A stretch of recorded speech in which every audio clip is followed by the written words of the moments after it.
somo ambalo linatupeleka katika kuhitimisha mwelekeo mzima wa makambi yetu katika mwaka huu Amani, na ambapo itatusaidia kukusanya jumla ya yale tuliyojifunza katika mambo yote. Haleluya. Nasema jumla kwa sababu jumla ya mambo yote imekwisha sikika. Mche Mungu nawe uzishike amri, si ndio jumla ya mambo yote? Sasa kumcha Mungu ni kumpa ibada, na kuzishika amri zake ni kushika maagizo yake.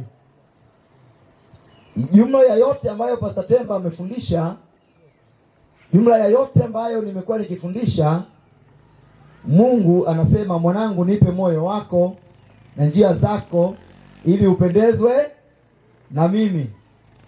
Jumla ya yote katika maisha yetu ya imani ni kutoa. Haleluya. Yaani jumla ya yote katika maisha yetu ya imani ni kutoa. Chungaji, tunatoa nini? Tunatoa muda ambao tunafikiri ni wa kwetu, lakini ni wa Mungu. Haleluya. Maisha ya miaka 70 uliopewa, Mungu anatamani umpatie. Tutatoa kwa kumwabudu, tutatoa kwa kutenda matendo mema, tutatoa kwa kuifanya kazi yake, lakini tutatoa akili zetu, tutazitumia. Yaani kama una akili zitumie kwa Mungu. Haleluya. Yaani usiseme unajua mimi wanijui vizuri hao, mimi tawaacha na mambo yao hao. Yaani hizo sio zako. Kama unaona wewe ulipewa maarifa ya kuwa mtu mwenye mipango mizuri, siku kwa sababu sio kiongozi ndio unasema sasa nitawaona. Usiwaone. Washauri na waambie njia ni hii, tutapita. Maana hizo akili sio zako. Mungu alikupatia, alafu anatujaribu kuzitoa. Usipozitumia ataziwekea ukungu, hazitakuwa na kitu. Lakini basi wakati mwingine mali zetu, umepewa kajumba kale pale kijijini, wewe ndio unalinga kweli, sawa, ni kweli, ni nzuri kuliko wote. Watu wanakuja wanasema, jamani, tuna shida hapa kwa staili hii, tunaona wageni wetu hapa hawawezi kukaa mahali popote isipokuwa hapa kwako. Hapa kwako ndio anakaa. Unawaambia, yaani mmetazama nyumba zote hizo mmeona mimi tu. Na wewe mwenyewe unajua moyoni kabisa ni kweli hakuna kama ya kwako. Unataka tu watietie watu kiamshamsha kujionyesha kwamba yaani mmeangalia nyumba zote. Mmeona hakuna, ni ya kwangu tu. Na unajua kabisa ndio Mungu amekubariki, umejenga kanyumba kazuri kuliko wengine wale kijijini. Alafu bado unawalingishia kwamba eti hakuna zingine. Unataka wapeleke wapi? Mungu akikupa na nyumba, bariki watu wa Mungu. Akikupa na mali, bariki. Mungu anataka tutoe. Akitupa na watoto, watoeni kwa Yesu. Maana hata watoto hao ni wa nani? Ni wa kwake. Wewe usifikiri una kitu chochote. Anakuambia na wahitaji waende kwa Yesu. Wewe unawaambia hapana, leo waende kazini. Na wahitaji waende kambini, leo waende kazini, wako bize kidogo. Muda utakapofika watakuwa bize na Mungu, na hata na wewe watakuwa bize, hawana mpango na wewe. Hawatakuwa na mpango na Mungu, na hawatakuwa na mpango hata na wewe ambao ulikuwa unawazuia kwenda kwa Yesu. Na hili niwaambieni wazazi ambao mnalea watoto. Watoto wakifikia umri wa kwenda kwa Yesu wakamtaka Yesu, usiingilie katikati. Usiingilie katikati. Maana kuna wengine tumegundua wana dini ile ya zamani.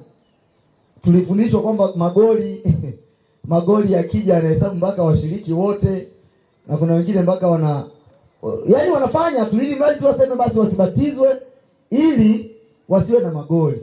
Sikiliza nikwambie. Miaka mingi nikiwa chaplain niliwahi kumpigia simu mzazi mmoja. Kijana amejitoa kubatizwa nikiwa shule fulani pale Dar es Salaam. Tukamwambia baba nataka kubatizwa. Baba akaanza kuweka kona, unajua sisi tutasafiri, hatutakuwepo, tungekuja kwenye makambi kuhitimisha na yeye tuone anapobatizwa. Unajua huyu angesubiri abatizwe hapa Temeke akirudi. Nikamwambia wewe mzee, sikiliza nikwambie. Hebu ongea na binti yako vizuri. Binti akamwambia baba, mimi nataka kubatizwa leo. Sina hadithi iliyobaki kwamba wewe upo haupo, kuna mtu anakuja nyumbani, hamna naye kuja, mimi leo nabatizwa. Akaambia sasa wewe unajua unabatizwaje? Wewe bado bwana usingebatizwa. Nikamwambia sasa tupatie simu nyingine yule mzee.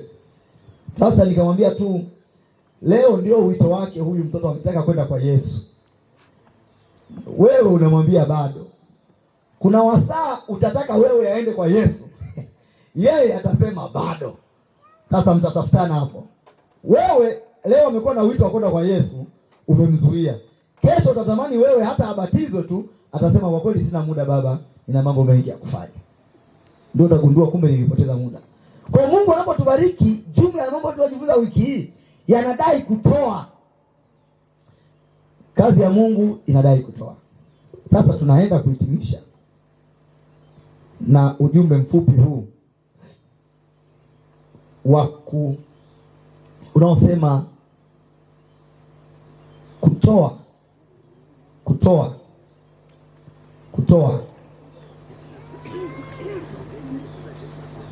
ni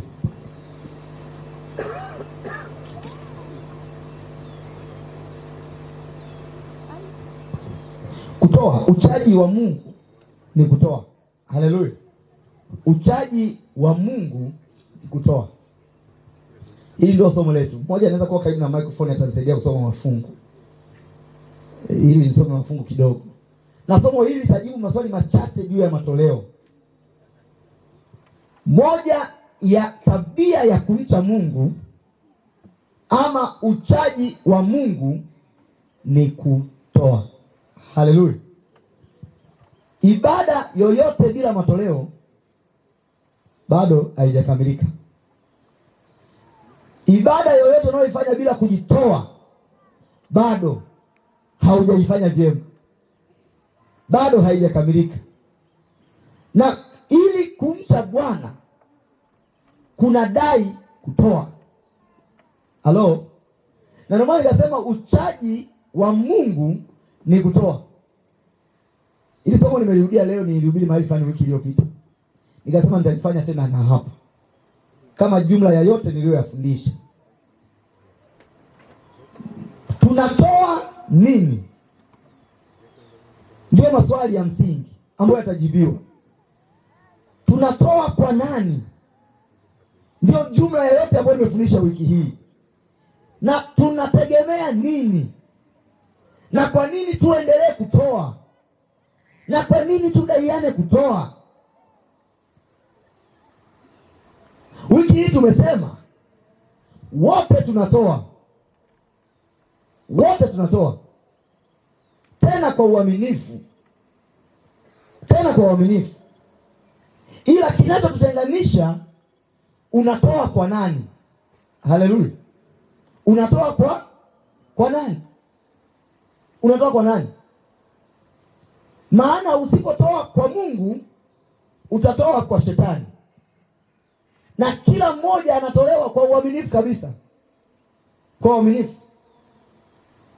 Kwa hiyo kwa sababu wote tunatoa na tulikubaliana hakuna asiyetoa, tulijielekeza kujua tunatoa kwa nani. Lakini swali lingine, na ni wapi tupeleke hizo sadaka na dhabihu zetu? Haleluya. Wapi panastahili kutolewa na wapi hapastahili kutolewa? Na moja ya majibu yaliyopatikana wiki hii lilikuwa ni moja. Je, zaka zetu na sadaka ziende kwa nani? Ikiwa mzee wa kanisa hana na muazini sio waaminifu. Halo? Ikiwa wachungaji wetu sio waaminifu, ziende kwa nani? Unaonaje mchungaji nikaziweka mfukoni nizitumie? Halo? Lakini Biblia inatuambia zaka na sadaka zinapelekwa mahali alipopachagua Bwana. Haleluya. Alipopachagua ndipo mahali zinapokwenda. Na wewe unapozizuia, wewe sio alipopachagua. Yaani hii safari ya mbinguni, jitahidi sana kwenye maisha yako. Matatizo ya watu wengine yasikuingize wewe kwenye matatizo. Halo? Sijui kama nazungumza na mtu. Naomba nirudie tena. Jitahidi sana kwenye maisha yako. matatizo ya mtu mwingine yasikuingize na wewe kwenye matatizo. Dhambi za mtu mwingine zisikuingize na wewe kwenye dhambi. Makosa ya mtu mwingine yasikuingize na wewe kwenye dhambi au kwenye kukosea. Ni kweli tunaweza kuwa ndugu tunaopendana sana, hera vai, tunapendana hadi mwisho, ni sawa kabisa. Lakini kama mtu amekosa, tutasema hili ni kosa. Sitasema hapana, sio kosa, na kufunika na kusema tumsaidie. Wewe hautasaidia. Msaada ni kudeny, ni kukubali, alafu kumwambia njia sasa ni hii, tuifuate. Halo, sio kufunika na kuvunga na kuzunguka. Mnaitaga makombele, ni makombele, unazunguka. Hapana, na wewe unaingia kwenye dhambi nyingine. Usalama wa maisha yetu ni kuwa salama. Nimezungumza hayo kwa mfano tu, kwa sababu hata kama watu waaminifu hawapo, lakini zaka ni ya Bwana, usiile wewe. Halo, usiile, maana haikuwa yako, ni ya nani? Ni ya Bwana. Usiingie na wewe kwenye shida kwa sababu unasema anaona hapa kanisani muazini huwa anaiba sana. Wewe tafuta namna ya kumsaidia muazini asiibe, ila peleka mahali pa Bwana. Haleluya. Kwa hiyo tunaposema kutoa ni maisha yetu, na kwa kweli hatutaacha kutoa, kwa sababu Bwana anatufundisha uchaji wa Mungu ni kutoa. Kile kitabu cha Mwanzo 22 mstari wa 2. Mtu mmoja msomaji wa Biblia nzuri mwenye maiki hapa. Mwanzo 22 mstari wa 2. Anasema hivi: ikawa baada ya mambo hayo yote, Mungu alimjaribu Ibrahimu. Mungu alimjaribu Ibrahimu akamwambia, Ibrahimu, naye akasema, mimi hapa. Mstari wa 2 anasema, akasema, umchukue mwanao, mwana wako wa pekee, tena umpendaye, Isaka, ukaende zako mpaka nchi ya Moria.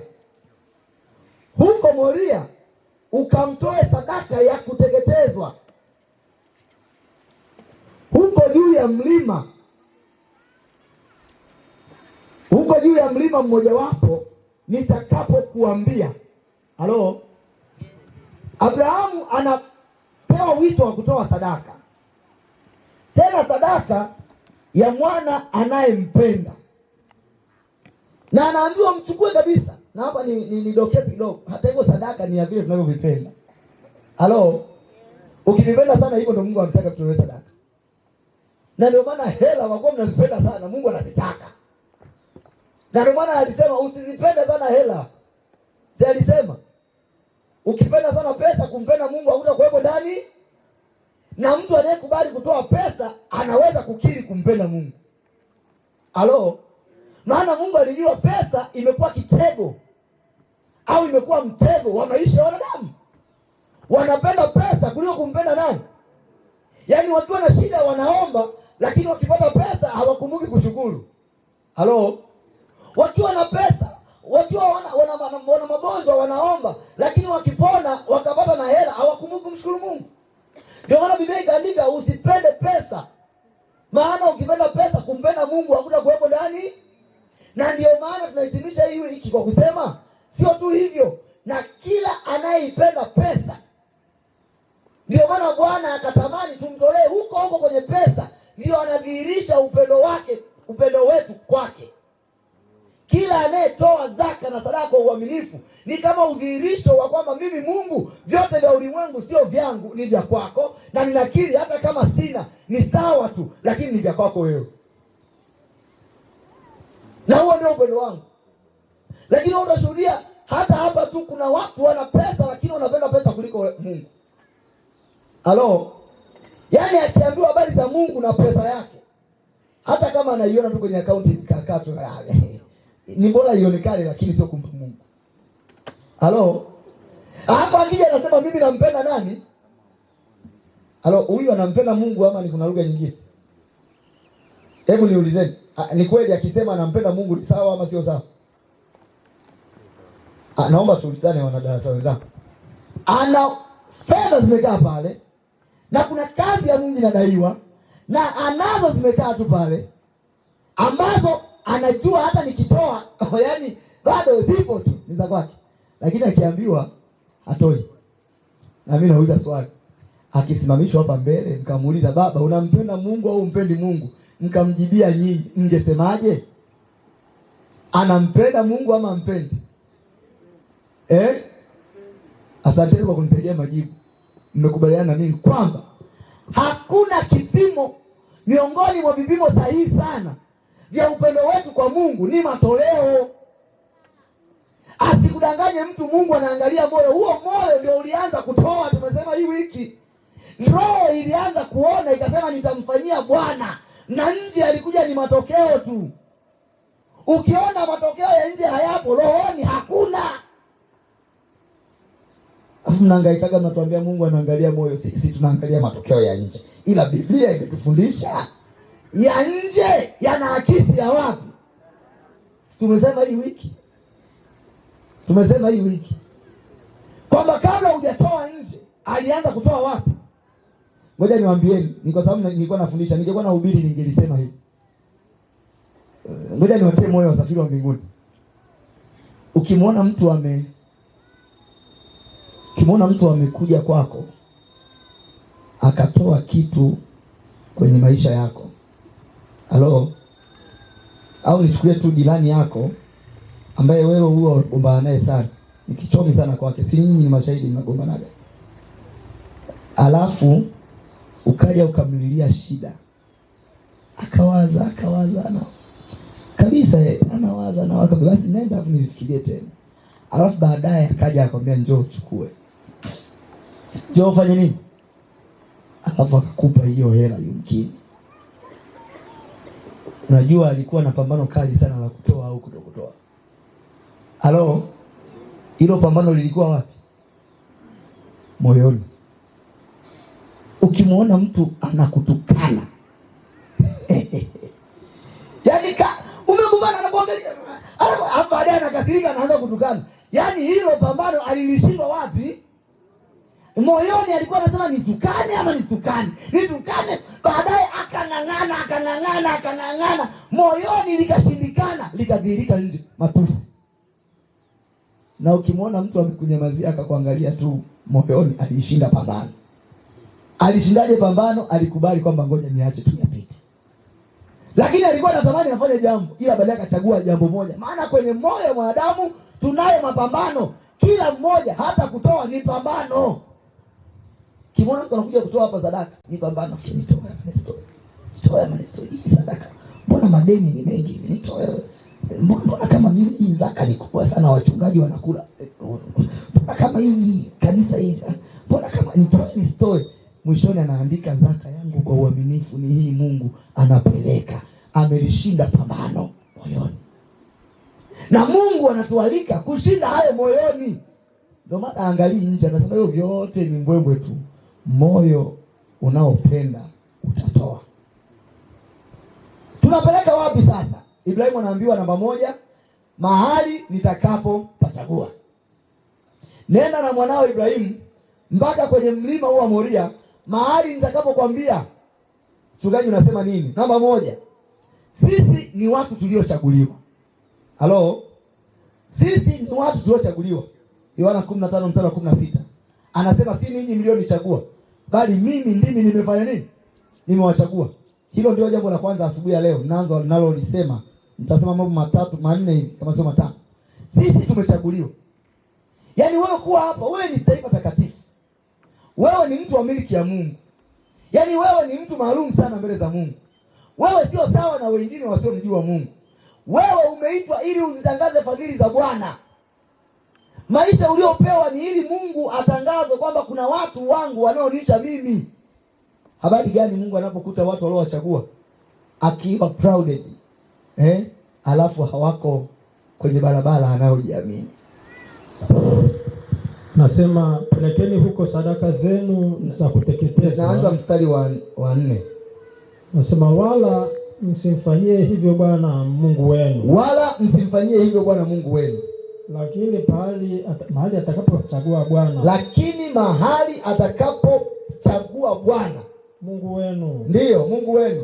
Katika kabila zenu zote. Katika kabila zenu zote. Apaweke jina lake. Hapo mahali apaweke jina lake. Maana ni makao yake. Maana hapo mahali ni makao yake. Elekezeni nyuso zenu hapo. Moja, elekezeni nyuso zenu hapo alipoamua kuweka jina lake.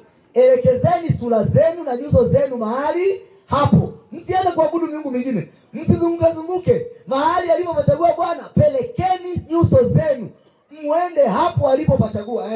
Nawe uende huko. Nawe nendeni huko. Sema pelekeni huko sadaka zenu za kuteketezwa. Na huko nako pelekeni na sadaka zenu za kuteketezwa. Na dhabihu zenu. Na dhabihu zenu. Na zaka zenu. Na zaka zenu. Na sadaka ya kuinuliwa ya mikono. Na sadaka ya kuinuliwa ya nini? Ya mikono yenu. Ya mikono yenu, ya kazi zenu. Kwa ajili ya kubarikiwa. Na nadhiri zenu. Na nadhiri zenu. Na sadaka zenu za hiari. Na sadaka zenu za moyo wa kupenda. Ziko za kuinuliwa. Unajua nikisoma leo fungu nabarikiwa sana. Subiri tu kidogo utaendelea. Yaani anasema kuna sadaka za kuinuliwa za kazi za mikono yenu. Mnapelekaga nini nyinyi? Ule kwangu Chagani wanapelekaga malipuko. Nyinyi hata malipuko mpeleki. Hata gunia tangawizi tu ubebi kupeleka. Halo? Uongo kweli? Mchangana na mwamba amebeba gunia tangawizi anapeleka kanisani sadaka. Si anapiga kule kwanza alafu anakuja kufikiria hapa. Anamwambia wewe kuna shilingi ngapi hapa? Subiri 5,000 hiyo. Kumbe kula 10,000. Anamwambia sagodi. 10,000 hiyo. Ukikutana naye, Mungu asante sana, amenibariki sana yani. Ila kula 10,000 hiyo kwanza. Kule mjini vijana wanasema una buku ya karibu hapo. Wanasema una buku ya karibu. Yaani mpaka Mungu aje aseme hera baya. Una buku ya karibu hapo. Na yeye anaitafuta maana haiko karibu. Anasema ziko sadaka za kuinuliwa. Mnahangaika kwenda kwa waganga nyakati zingine. Lakini Mungu amewekeza siri ya kuinuliwa.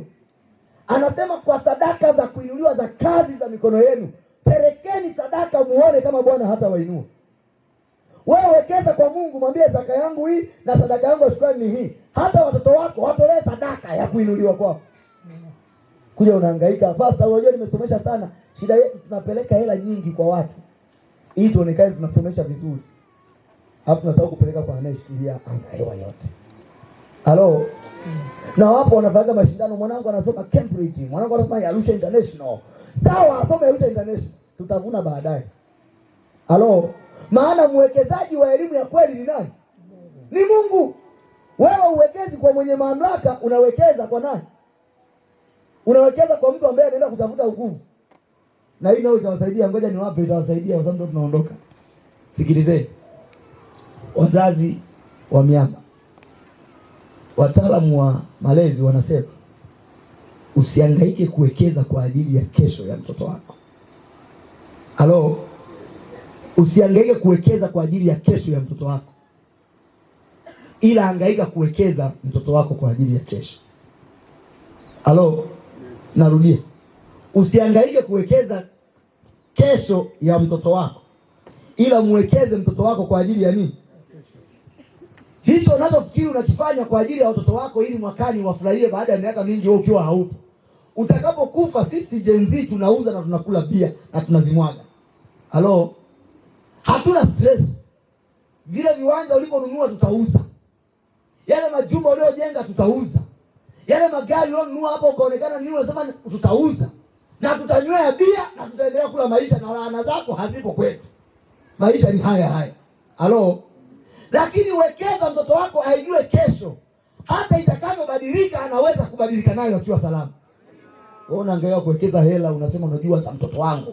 Kanisani unakwambia sadaka unajua watoto unajua. nikuta mzee fulani mahali fulani, nikamwambia mzee, acha ujinga wewe, utakufa. Nyumba anayoishi yenyewe ni nyasi. Ananitajia viwanja anavyonunua milioni 5, milioni 10, naambia mzee, mbona unaenda sana wewe? Ama kauna jaini ndio kiwanja. Kwa nini? Na vijana wengi wa kiume. Wewe mzee wewe, ndio unanunua viwanja tu kila siku. Si ujenge basi unavyo vitatu, jenga nyumba yako basi.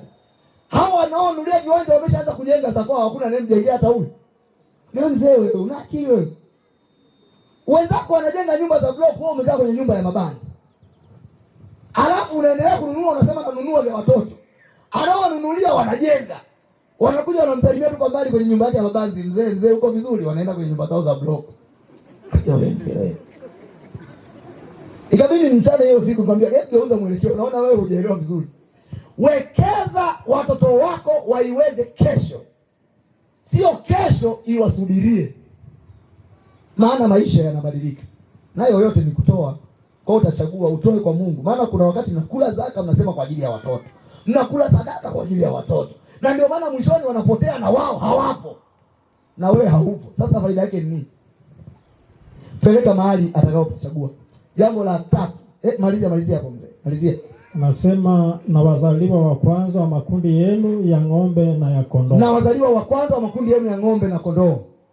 Nasema na huko mtakula mbele za Bwana Mungu wenu. Ndio, huko mtakula mbele za Bwana Mungu wenu. Malizia hilo fungu. Nanyi mtafurahi katika yote nitakayotia mikono yenu. Nanyi mtakuwa na furaha katika yote nitakayotia mikononi mwenu. Furaha ya kweli. Kwa sababu Mungu ametangulia. Sema ninyi na wana Natosha. Hata tulishamaliza. Moja, nimesema nilitaka kulisema hilo kwa uzuri. Mahali pa kupeleka sadaka zetu ni mahali alipokuchagua. Pelekeni nyuso zenu huko, lakini na dhabihu zenu na sadaka zenu. Asikudanganye mtu. Kupeleka zaka na sadaka mahali popote. Na hii niseme kabisa kwa sababu na mimi ni wa huko. Haleluya. Kuna nyakati hata wazee wa kanisa na viongozi wanashawishika kuzizuia zaka na sadaka za Bwana. Halo. Tena wanakuwa confident kabisa. Yaani unajua hizi ni za kwetu, sikiliza. Ni laana tu unabeba. Ni laana tu utabeba. Unajua hizi sipeleki kwa kuwa mahali alipopachagua Bwana, Mungu akija sema ni pale, zitaenda tu ni pale. Wewe usihangaike. Soronga wewe sio kuhani uliopewa kuzitumia, au wewe sio mahali alipopachagua Bwana. Wewe sio wa kuzichukua. Usichukue. Ni laana. Halo. Na hii ndio maana nasema usikubali kuingia kwenye dhambi ya mtu mwingine kwa sababu yake. Hii concept nilisema kwa upana sana, kama tu hamjanielewa. Itakusaidia mahali fulani. Itakusaidia sana mahali fulani kwenye safari ya maisha yako ya kiroho. Yaani kuna watu ulimwengu umebebwa ushabiki. Halo. Vijana, watoto, hata wazee. Pamoja na mvi zao, hata wao ni mashabiki. Halo. Pamoja na mvi, hata akiwa na mvi nyingi, wakikutana wazee walika moja pia na wao wana nini? Wana ushabiki. Ni nomo tu, ni saikolojia. Asante Tangibu. Ni saikolojia tu iko hivi. Sasa kuna wakati unakutana na watu wanakushawishi unafikiri ni sawa. Kabla ya kushawishiwa, pima mambo yako mwenyewe kwamba ni sawa ama sio nini? Sio sawa. Ukigundua sio sawa, chagua kilicho sawa. Jambo la 3. Mahali Mungu alipopachagua ni mahali ambako Mungu anagairi mabaya. Mahali Mungu alipopachagua ni mahali Mungu anaopagairi mabaya. Mambo ya Nyakati sura ya 2. Mambo ya Nyakati wa 2 sura ya 3 mstari wa 1. Mambo ya Nyakati wa 2 sura ya 3 mstari wa 1. Tasoma hiyo. Napenda kuhitimisha. Neno la Bwana linasema, ndipo Sulemani akaanza kuijenga nyumba ya Bwana. Ndio, Sulemani akaanza kujenga nyumba ya Bwana huko Yerusalemu. Ndio, juu ya mlima Moria. Juu ya mlima Moria. Na kama unataka connection, tulisoma Mwanzo 22 mstari wa 2, kwenye mlima upi? Moria. Sulemani anaanza kujenga kwenye mlima upi? Moria, mahali alipopachagua Bwana. Pale Bwana alipomtokea Daudi babaye alipotengeza mahali pale alipoagiza Daudi. Sawa. Katika kiwanja cha kupuria cha Arauna. Ndio. Arauna Myebusi. Sawa. Akaanza kujenga siku ya 2 ya mwezi wa 2 katika mwaka wa 4 wa kutawala kwake. Basi hii ndiyo misingi ya majengo ya nyumba ya Mungu aliyoiweka Suleimani. Urefu wake kwa mikono ya cheo cha kwanza ulikuwa mikono 60. Tosha kabisa. Isha tu hapo. Utaenda kusoma vizuri kwa muda wako. Mambo ya Nyakati anasema Suleimani akaanza kujenga hekalu katika mlima Moria kwenye kiwanja cha Arauna, mahali ambako Daudi baba yake alipachagua. Sasa mimi sikwambii kuchagua. Ninachosema ni hivi, mahali ambapo Mungu amepachagua, Mungu hugairi mabaya. Mkipeleka zaka zenu na sadaka mahali Mungu alipopachagua, ndipo misamaha yetu inapatikana, ndipo laana zetu zinaondoka, ndipo mnaoitaka mikosi inaondoka, ndipo nguvu za giza zinapovunjwa, mahali anapopachagua Bwana. Kwa nini mahali anapopachagua Bwana? Arauna, wakati ule Daudi alitenda dhambi ya kuwahesabu wana wa Israeli, akaanza kuhesabu watu. Mungu akamwambia, nakuwekea mambo matatu mbele yako uchague. Nikupige kwa tauni, nikupige kwa maadui, na jambo la tatu lilikuwa nini? Uangukie mikononi mwa maadui zako. Daudi akasema, ni heri niangukie mikononi mwa Mungu, maana Mungu yeye nia yake sio kuniumiza, kuna siku atanirejesha tena. Halo? Una wimbo wana upenda unaimbwa hivi. Haya maneno ya Daudi. Anasema ni bora nianguke mikononi mwa Mungu kuliko mikononi mwa nani? Mwa mwanadamu ama adui yangu. Maana adui akinikamata atahakikisha mpaka macho ametoa. Yaani anahakikisha sitoki tena. Lakini Mungu anakupiga ili akurejeshe. Haleluya. Sasa sikiliza, Daudi alipoangukia akapigwa na tauni, Mungu akaanza na miji mingine akiwa anakuja Yerusalemu pale Zayuni, ambako Zayuni kama sio Yerusalemu, ambako Daudi anakaribia ndio mjini pake. Daudi anasema alipoona tauni inakuja, Daudi alianguka akavaa magunia na watu wake wakamlilia Bwana. Na walipomlilia Bwana kwenye kiwanja cha Arauna, Biblia inaniambia malaika wa Bwana akaambiwa, simamisha upanga wako. Haleluya. Daudi yupo kwenye magoti na magunia anaomboleza. Malaika akaambiwa, sikilia, simamisha huo upanga, usimdhuru. Halo? Yaani Mungu akatazama akamwona Daudi ameongoka kweli kweli, akagairi na mabaya yote, akamsamehe. Unapoleta zaka na sadaka mahali alipopachagua Bwana, ndipo mahali pa kugairisha laana kwenye maisha yako. Ndipo mahali pa kugeuza mabaya kwenye maisha yako. Ndipo mahali pa kugeuza mielekeo isiyofaa kwenye nyumba yako. Ndio maana Bwana anatamani tupeleke, maana alipopachagua ameshaweka njia za kutubarikia. Kuna maombi mnaombaga sana. Tungekuwa waaminifu, tusingeyaomba sana, maana Bwana angetupatia hata kabla tujaomba. Kuna vilio tunaliaga sana. Tungekuwa waaminifu, tusingelia, maana Bwana asingekubali tulie kwa sababu tu watoto wake. Na Bwana atubariki. Mwisho kabisa, uchaji wa Mungu ni kutoa. Na hitimisha Mwanzo 22 mstari 12, msomaji. Tunahitimisha hapa. Unapoenda kufungua hilo, tunapoenda kuhitimisha,